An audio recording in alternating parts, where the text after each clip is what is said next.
कैसे हैं दोस्तों आप लोग।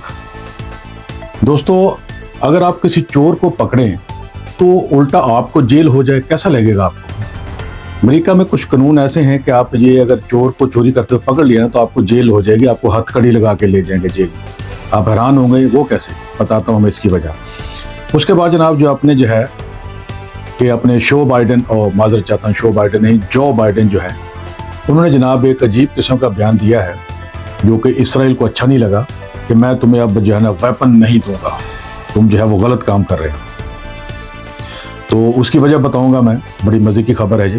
तो दोस्तों, मेरा नाम है खान, मिर्ज़ा शाहिद खान, सबको मेरा सलाम।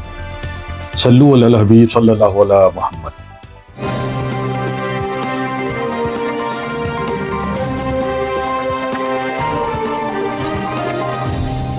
दोस्तों, आज तकरीबन शाम के वक़्त मैं यहाँ के अमेरिका में पेट्रोल पंप था, शिकागो की बात कर रहा हूँ। तो पेट्रोल पंप को यहाँ गैस स्टेशन बोलते हैं। तो मैं वहाँ गया गैस स्टेशन पे, तो वहाँ पे अपने देसी काम करते हैं, यानी कि अपने वतन देसी मतलब कि देश के रहने वाले। तो इंडिया हैदराबाद से उनका तल्लुक़ है, तो थोड़ी सलामत भी है उनके साथ। तो वहाँ चलेगा, कभी फ्रेशमेंट के लिए कुछ चीज़ वगैरह वहाँ ले ली। तो मैंने देखा कि वहाँ पे कुछ बच्चे हैं जो कि टीनेजर हैं। वो तकरीबन वहाँ पे कुछ लोगों ने हाथों में उन्होंने चिप्स के पैकेट उठाए हुए थे, बड़े बड़े लार्ज, छोटे भी और बड़ा एक गैटोरेड उठाया हुआ था। तकरीबन मेरे ख्याल में वो हाफ गैलन तो होगा वो उठाया, यानी कि तकरीबन 4 से 5 बच्चे थे और वो उठा के भाग गए बाहर। और जो मालिक था वहाँ पे, यानी कि मालिक ने जो वह काम करने वाले थे, तो उन्होंने उनको पकड़ा नहीं। और जनाब वो, और ये यहाँ पे रोज़ाना रूटीन बन चुकी है कि छोटे बच्चे जो हैं, जिसको यहाँ की अदालती ज़ुबान में जोविनल बोलते हैं, यानी कि कम सन बच्चे, टीनेजर जो है, वो बड़े बड़े स्टोरों में जाते हैं और जाके वहाँ पे जनाब ये है कि वहाँ पे चीज़ें चोरी करते हैं, छोटे बच्चे यानी कि 12 साल से कम। और उसके बाद जनाब वो वहाँ से भाग जाते हैं, खाने पीने की चीज़ें, चॉकलेट चीज़ें, ये वो सब चीज़ें। तो यहाँ पे है कि बड़े बड़े स्टोर जो है वहाँ पे भी काम शुरू हो चुका है। ठीक है, दूसरों को नसीहत, खुद मियाँ फजील, अपने हालात तो मुल्क के ये हैं और दूसरों पे जनाब पंगे लिए जा रहे हैं दुनिया में जाकर। अच्छा, बहरहाल अब वो चोर को पकड़ने पे सज़ा क्या है, अब में बहुत सारे लोग तो आप समझ गए होंगे। तो दोस्तों, बात यह है कि अमेरिका के अंदर जो कम सिन बच्चे हैं, अगर वो चोरी कर रहे हैं तो उसको अगर किसी ने पकड़ लिया, जैसे मैंने पकड़ लिया ना उसको चोरी करते हुए, तो पुलिस कॉल किया मैंने कि मैंने उसको छोड़ नहीं रहा, छोटा बच्चा लाजमी वाला, मुझसे कैसे भाग के जाएगा। तो पुलिस उल्टा मुझे हथकड़ी लगा देगी, बजाय मेरे अप्रिशिएट करने के, मेरी हौसला अफजाई करने पे या मेरा शुक्रिया अदा करने पे। कि कानून ये कहता है कि आप छोटे बच्चे को हाथ नहीं लगा सकते, वो जो करता है वो करने दे। इस दुनिया का बेवकूफ़ तरीन मतलब बंदा होगा जिसने ये कानून बनाया। जिस कौम के बच्चे चोरी पे लगा दिए जाए ना, तो वो कौम के बच्चे बड़े होके क्या करेंगे। वो यही बच्चे जो बचपन से चोरी करना सीख रहे हैं, तो उनको मना नहीं किया जा रहा, उनको डांटा नहीं जा रहा। बच्चों को यहाँ पे डांटने पे सख्त पाबंदी है, आपको जेल जाना पड़ेगा। अगर बच्चा, छोटा बच्चा, अगर पुलिस ने उसको हथकड़ी लगा दी, वो पुलिस का ऑफिसर कितना भी बड़ा ऑफिसर है, उसकी नौकरी खत्म हो जाएगी फौरी तौर पे। कोई जज भी उसका मुकदमा, कोई वकील भी उसका मुकदमा नहीं जल्दी लेगा मगर यह बहुत ज़्यादा पैसे लेगा। अब बच्चों को यहाँ बचपन से ये चीज़ें सिखा दी जाती है कि तुम लोग जो है जो मर्जी करो। अब वो जो मर्जी करते हैं, फिर ये हाल यहाँ पे ये हो गया, आपको अंदाज़ा नहीं, जो अमेरिका में नहीं रहते, कि बच्चे यहाँ पे लोग बड़े बड़े बोलना शुरू हो गए कि यार ये बच्चों को डांटो, इसकी तरबियत करो। बच्चों की तरबियत करना सख्त मना है यहाँ पे। यानी कि तरबियत ये है कि बच्चे तो बच्चे होते हैं, आप बच्चा कोई गलत काम कर रहा है तो आप क्या करेंगे। हमारे मुल्कों में यही होता था ना कि बच्चों को जनाब जो है कि डांटो उसको भी, ये गलत काम इसको मत करो। तो यहाँ पे आपने जैसे ही डांटा, स्कूल में चीज़ें पढ़ाई जाती हैं कि तुमने पुलिस कॉल करनी है। यानी कि बचपन से ही बच्चों को अपने वालिदैन के सामने ला के खड़ा कर दिया जाता है। और दूसरी बड़ी मुज़ाहिक़ाखेज़ बात है, जो कि मैं अक्सर यहाँ पे इनके साथ आर्गूमेंट करता हूँ, बहस करता हूँ बहुत ज़्यादा इन लोगों के साथ। मैं कहता हूँ कि जब बच्चे बड़े होते हैं, जो वो यानी कि आज़ाद ख्याल है, जो मर्जी कर रहे हैं, तो फिर ऐसी कंपनी, ऐसी चीज़ें उनको मिल जाती हैं कि बच्चे जनाब, जैसे ये बच्चे आज मैंने देखे मेरे सामने चोरी करके लेके जा रहे हैं। यानी कि उनके लिए नज़र में चोरी कोई बुरी बात ही नहीं है, और चोरी करके वो लेके गए। उसके बाद कितने बच्चों को जाकर बताएंगे, वो कई बच्चों का जो है वो जहन बन जाएगा कि यार चलो हम भी चलते हैं, हम क्यों पैसे दें उनको जाके भी। तो फिर ये नई नस्ल, नए बच्चे, उनका बेड़ा गर्क कौन कर रहा है? ये भी हम लोग कर रहे हैं, इनके मुसलमान आके इनके बच्चों को दबा कर रहे हैं। यानी कि ये अल्लामा इकबाल जो है ना, वो किसी ज़माने में जर्मन गए थे, जब वो वापस आए तो उन्होंने कहा था कि इन्होंने ऐसा एक कल्चर बना लिया है जो कि कल्चर नहीं है, एक तहजीब नहीं इन्होंने ईजाद करी जो कि असल में खंजर है, और ये खंजर खुद इनको कत्ल करेगा, किसी और को इनको कत्ल करने की जरूरत नहीं है। ये उन्होंने किस कल्चर को नाम दिया था खंजर का, यानी कि एक चाकू है जो उन्होंने बना लिया है अपने। यही हाल है। अब यही बच्चे जो हैं, अब जब वो चोरियां करते हैं तो चोरी करने को अब करें क्या, अभी चोरी करते पकड़ नहीं सकते, कुछ नहीं कर सकते, तो करना पता क्या है यहाँ पे, इनके बच्चों के वालिदैन को जाके पुलिस वालों ने या दूसरी कोर्ट है, इनके वालिदैन को जनाब अदालत में लेके आओ, जो उनको पुलिस स्टेशन लेकर भी आपके बच्चे ने ये काम किया है। अब बंदा पूछे, मेरी तकरीबन हाथापाई होते होते रह गई एक बंदे से, यानी कि मैंने कहा यार बचपन में तुम लोगों ने इजाजत नहीं दी कि इनको डांट के समझाने की, ठीक है। अब ये है कह रहे हो कि बच्चे वालिदैन को ये इसको समझाओ ये चोरी ना करे। अब क्यों समझाए भी हम लोग, जब समझाने का वक्त था तुम लोगों ने हमें मना किया। अब वो अपने आप से बाहर हो चुके हैं, उनको कानून पता चल चुका है कि ये जनाब हमें कुछ नहीं कर सकते, और यहाँ पे दंदनाते फिर रहे हैं, और यही काम हो रहा है। मेरी आपने देखा ना पिछली वीडियो में, आपको मैंने 1-2 वीडियो पिछले बताया था कि यहाँ पे मैंने वो अपनी शॉर्ट वीडियो के अंदर, इस चैनल के अंदर मैंने वीडियो देखी कि दिन दिहाड़े शाम के 5 बजे उस आजकल 8 बजे के बाद सूर्य ग्रूब होता है, अच्छी भली रोशनी, और यहाँ पे एक ज्वेलर की दुकान के ऊपर जनाब है कि लोग आ रहे हैं जा रहे हैं, तो लोग वहाँ पे तोड़फोड़ कर रहे हैं उनके, और वहाँ से वो यानी कि डाका मार रहे हैं, कोई पुलिस नहीं कुछ नहीं। तो ये हालत यहाँ पे हो गई है।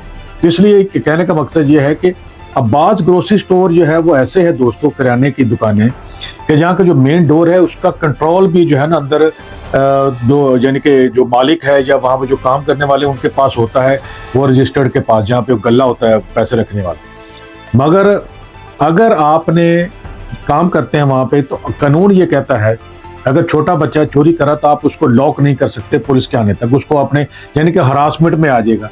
बच्चा परेशान हो गया, अब बच्चा हजरत चाहता हूँ, बच्चा जो है वो चोर बन रहा है, बड़ा होके यही बच्चे जो है आपके मेयर बनेंगे, गवर्नर बनेंगे। और जिस कौम के बच्चे चोर बना रहे हो तुम लोग, वो बड़ी होके वो कौम, वो मुल्क का क्या हाल करेंगे, बेड़ा गर्क करके रख देंगे इनका। ये नहीं कि मुझे बड़ा अफसोस हो रहा है, मैं भी यहाँ रहते, मेरा तकरीबन ये दूसरा वतन है, 20 साल हो गए मुझे यहाँ पे रहते हुए। अफसोस होता है कि बच्चों का बेड़ा गर्क कर दिया इन लोगों ने, इन लोगों की पता नहीं किस यानी कि किसको दिखाने के लिए, किसकी यानी कि मुवाजने कंपैरिजन करने के लिए कि हमने इसका उल्ट करना है, शायद मुसलमानों का या हमारा कल्चर जो एशिया का या हिंदुओं का या दूसरे लोगों का। तो मेरा दोस्तों ये है। तो दूसरी खबर ये है, देखो दोस्तों, अगर मैं किसी बंदे को, मैं यानी कि बंदे को नहीं, मैं अपना ऐलान कर दूं कि जनाब अगर मैं मुल्क का यानी कि बड़ा हूं, कोई प्रेसिडेंट हूं या प्राइम मिनिस्टर हूं, तो मेरे हाथ में हर चीज़ है, तो मैं यहाँ स्टेटमेंट दूं खड़े होकर ऑफिशियली सरकारी कि जनाब दूध में जो पानी मिलाता है मुझे बिल्कुल अच्छा नहीं लगता, मैं इसकी सपोर्ट नहीं करूंगा। लोग मुझे बोलेंगे भाई सपोर्ट नहीं करोगे, ये यहाँ तक बयान थोड़ी देना तुम लोग, भाई उसको मना करो जो दूध में पानी मिला रहा है उसको पकड़ो, यही मुझे लोग बोलेंगे ना। अब हमारे जो बाइडेन साहब ने ऐलान कर दिया है किसी प्रेशर में आके, लाजमी बात है पूरी दुनिया के साथ तो लड़ नहीं सकते, थू थू हो रही हर जगह पे। जितने भी इसराइल के अंदर जो फलस्तीनी मरे हैं, वो उसके पीछे जो हथियार हैं, जो वेपन है, वो अमेरिकन थे या दूसरे मुल्कों से लिए गए थे। इटली भी और जर्मनी भी इसमें शामिल थे, और जनाब यह है कि यूके भी, और सबसे ज्यादा हथियार जो है अमेरिका भेजता था। मगर जो बाइडेन ने बड़ा अच्छा काम किया, चाहे प्रेशर में आके, कि उसे बोला कि no more weapons for Israel. अब जब इस पे नेतन्याहू साहब सख्त गर्म है, आग बगोला हो चुके हैं, वो बड़े गुस्से में हैं, तो उसकी वजह यह है कि जंग इसलिए बंद नहीं करना चाह रहे कि उनके ऊपर इंटरनेशनल क्रिमिनल कोर्ट है, उसका भी वारंट जारी हो चुके हैं गिरफ्तारी के, और उसके बाद अपनी अंदर कोर्ट के अंदर भी उसको अदालत में समन जा चुके हैं। अदालत में हो तो वो बार बार अपने वकील को भेजता है कि भाई मैं जंग में बिजी हूँ, मैं नहीं आ सकता। जिस वजह से वो जंग चाहेंगे ना कि नेतन्याहू साहब की लंबी हो। तब यह है कि जो बाइडेन की तरफ आते हैं कि उन्होंने कहा कि मैं ये अब वेपन सप्लाई नहीं करूँगा। जो बाइडेन साहब, मुझे और पूरी दुनिया को याद है, जो मेरी उम्र के लोग हैं उनको, और जो छोटे हैं उनको मैं बताता हूँ कि यूगोस्लाविया एक मुल्क होता था जो कि सोवियत यूनियन के साथ था, जहाँ पे आज बोस्निया है, सर्बिया है, ठीक है, और ये कोसोवो है, ये इलाके। ये जब टूटे तो वहाँ पे बहुत सारी कौमें आबाद थी, वहाँ पे ऑर्थोडॉक्स क्रिश्चियन भी थे और मुसलमान भी बड़ी तादाद में थे। ऑटोमन एम्पायर के अंडर था वो किसी वक्त, किसी ज़माने में। ऑटोमन एम्पायर टूटी यानी कि सल्तनत उस्मानिया, तो लोगों ने आके ऊपर वहां कब्जे कर लिए।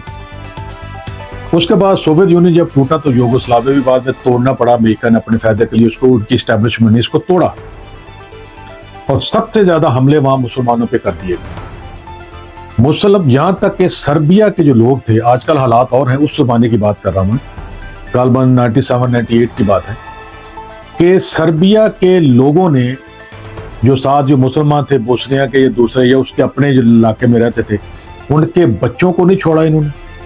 और उसके बाद जनाब यह है कि गोलियों की बौछार, नौजवानों को मारा, नौजवान लड़कियों को उठा के ले जाते थे। अब अंदाजा कर लिया कि वो उनके साथ क्या करते होंगे। और यूएनओ अमेरिका खाली वही स्टेटमेंट, ये आप जाके हिस्ट्री पढ़ के देख लें। फिर क्या हुआ कि लोगों ने शर्म दिलाई कि यार यूएनओ की फौज जहां जहां भेजते हो, पीस फौज जो होती है, जो अमन की फौज है, वहां क्यों नहीं जा रही। खैर कुछ देर के बाद जब इन्होंने क्या किया कि हवाई जो बमबारी है, जो यानी कि फाइटर जेट बात, तो कहाँ पे जो सर्बियन थे या दूसरे जो थे ऑर्थोडॉक्स जो थे, या जैसे लोग थे जो सोवियत यूनियन के हामी थे, जो उसको बचाना चाह रहे थे कि नहीं तो उसका कसूर वो मुसलमानों को कर रहे थे, तो वहां पे जाके बमबारी की। अब क्या हुआ कि उसके काफी महीनों बाद जो है ना वो पैदल फौज भेजी गई। लाजमी पैदल फौज जाती तो वहां पे कुछ होता ना, फिर वो पाकिस्तानी फौजी भी वहां पे गए। उसका एक मशहूर वाकया याद है आप लोगों को कि वहां पे जो सर्बिया अपना बोस्निया की लड़कियां, ये दूसरी थी, एक लड़की ने बड़ा मशहूर कहा था कि मैं जब भी शादी करूंगी तो पाकिस्तानी से करूंगी। उसकी वजह ये थी, उसने जब वो बड़ी हुई तो उसने बताया कि मैं पाकिस्तानी फौजी हमारे पास आए, जो वो मुसलमान थे, तो हमें उन्होंने बचाया सर्बियन से जो हमें मार रहे थे। तो यूएनओ की तरफ से खाना आता था ना, जब वो खाना जो है वो अपना खाना आधा हमें देते थे और आधा खुद खाते थे। और उसके बाद उन्होंने हमारा बड़ा अच्छा ख्याल रखा, यानी कि वो अच्छे फौजी होंगे जिनके ऊपर इल्ज़ाम लगाया जाता है जिन्होंने वो अपना बांग्लादेश में औरतों के साथ या किया था। तो बहरहाल ये इस तरह की चीज़ें होती हैं। तो पाकिस्तानी किसी फौजी का लिबास पहन के जो मर्जी करो, ये नहीं कि मैं कोई वो फरिश्ते हैं सारे, हो सकता है किसी ने किया भी हो, ऐसी कोई बात नहीं है।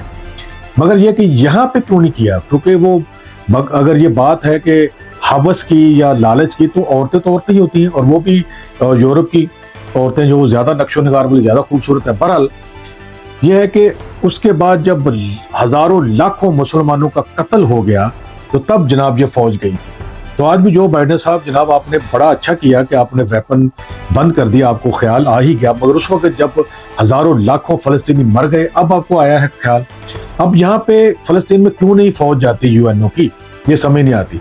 और भाई बच्चा चाहे फ़लस्तीनी हो या इसराइली हो, बच्चे बूचे और ये बूढ़े और औरतें, और वो सब एक इंसान बराबर हैं। हमें सबका दुख है। हम कभी भी हिटलर को अच्छा नहीं समझते, उसने बेगुनाह यहूदियों को मारा। ये हमारा मौक़िफ़ है सारी दुनिया के मुसलमानों का भी और गैर मुसलमानों का भी। तो बहरहाल दोस्तों, थोड़ा सा जज्बाती हो गया था मैं आपको हिस्ट्री बता दूं। तो बहरहाल ये कि अभी तक जो है वो ऐसी बात हुई है, मगर नेतन्याहू साहब ने फिर भी, हाँ, जो बात उसने वेपन क्यों कहा कि मैं बंद कर दूंगा, क्योंकि नेतन्याहू को कहा गया था जो बाइडेन की एस्टैब्लिशमेंट, उनकी कैबिनेट की तरफ से, अगर तुमने रफा के ऊपर फौज कुशी नहीं करनी। मगर सराब अभी सैटेलाइट के लिए इमेज आ रहे हैं, उसमें जनाब वो रफा पहुंच चुके हैं। और ये खबरें भी आ रही हैं कि वहाँ के लोगों को इसराइल की इंटेलिजेंस ये जा के घर घर बता रही है कि ये जगह खाली कर दो, ये बिल्डिंग 3 दिन का तुम्हारे पास टाइम है, और हम जवाब है कि वो यहाँ पे बमबारी करने वाले।